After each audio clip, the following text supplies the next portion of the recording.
আসসালামু আলাইকুম এভরিওয়ান। আশা করছি সবাই অনেক ভালো আছেন মহান আল্লাহ তাআলার অশেষ রহমতে।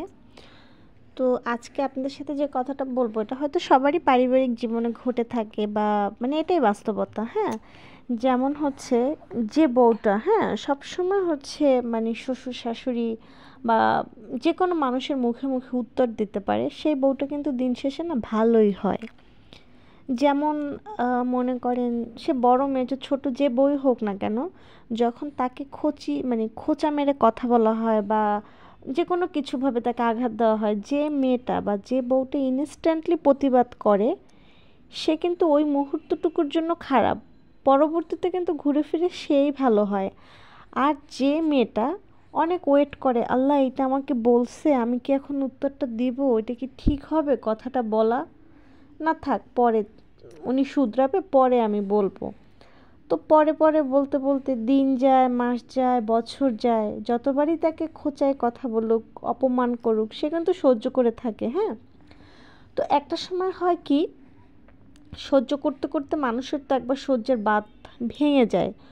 যখন সেই মেয়েটার বাঁধ ভেঙে যায় 2 বছর, 5 বছর, 6 বছর, 8 বছর, 10 বছর পরে গিয়ে 10 বছরের জমানো জিদ বা কথার যে হজম করার যে একটা তিক্ততা, সেটা যখন ওই বউটা বা ওই মেয়েটা প্রকাশ করে, তখন ওই মেয়েটা থেকে কিন্তু প্রচণ্ড রকম, ওই বউটা থেকে প্রচণ্ড রকম গন্ধ আসে, বউটা খারাপ হয়ে যায়।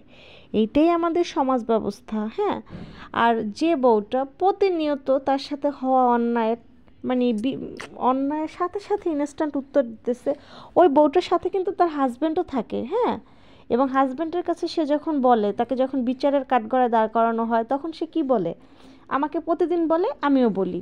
তো একটা সময় না হাজব্যান্ড কি করে, এটা বিষয়টা শুনতে শুনতে সে কিন্তু ইউজ টু হয়, আর ফ্যামিলির বিচারও করতে আসে না, বউয়ের বিচারও করতে আসে না, সেভাবে এটা প্রতিদিনের মতো ভাত খাওয়ার একটা যেমন রুটিন, এই বিচার আচারও একটা রুটিন।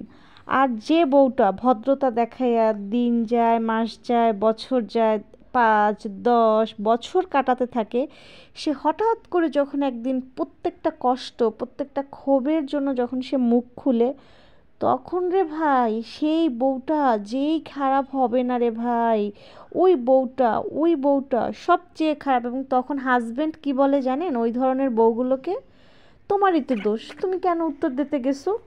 তখন যখন বউটা ওই যে আশেপাশের মানুষদের দেখিয়ে বলে যত প্রতি মুহূর্ত উত্তর দেয়, তখন ওই হাজবেন্ডটাও কিন্তু বলবে তুমিও প্রতি মুহূর্ত উত্তর দাও, তুমি একসাথে এত বছরের জিদ রাগ খুব জমা রেখে একসাথে কেন বলতে গেছো, তুমি তার মতোই হইতা, প্রতিদিন উত্তর দিতা। হ্যাঁ, এখন যেটা করছো এটা তো তুমি বেয়াদবি করছো, এটা কি তোমার করা ঠিক হয়েছে? একসাথে মানুষ এত কথা বলে, এভাবে করে কথা বলে। তখন ওই বেচারি বউটা কি করবে, সে তখন অপেক্ষায় থাকে, ইস আমি কেন ওই যে আরেকজনের মতো হলাম না, প্রতিদিন কষ্টের অপমানের উত্তর প্রতি মুহূর্তে দিতাম, তাহলে আজকে আমিও ভালো হতাম।